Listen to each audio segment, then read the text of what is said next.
The COVID-19 fatality rates highlight many equity issues. Dr. Daniel Turner-Lloveras said that the equitable distribution of COVID-19 vaccines is something we all foresaw when the outbreak occurred and the rates at which Black and Latinos were being hospitalized and dying.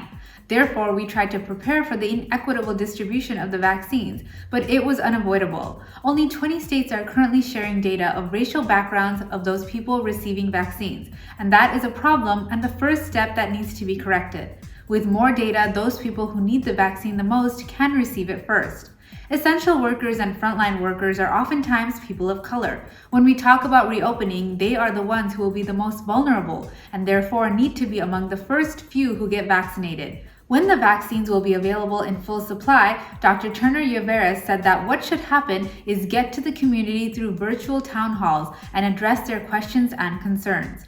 Virginia Hedrick added that American Indians and Alaskan Natives are contracting COVID-19 3.5 times more than non-Hispanic white counterparts, being hospitalized 4 and 5 times more than non-Hispanic counterparts, and dying 1.8 times more than them.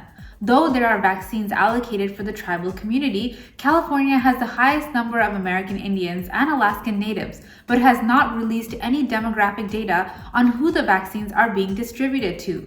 Dr. David Carlisle presented data from the LA Times, which showed the cumulative vaccine doses administered in California. He said the fact that the vaccine has been distributed in a linear fashion from a policy standpoint that is very concerning.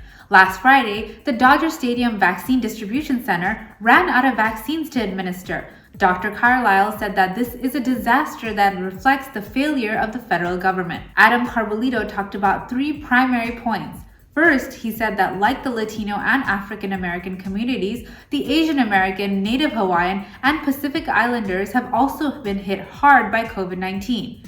Second, he also feels that the vaccine distribution data needs to be collected, reported, and analyzed better. Third, he added that community health centers are vital to reaching communities of color and other hard-hit communities. He said that Congress needs to pass a robust COVID-19 rescue bill that meets the crisis that we're facing, because the greatest risk right now is not doing enough to help those who are the most vulnerable.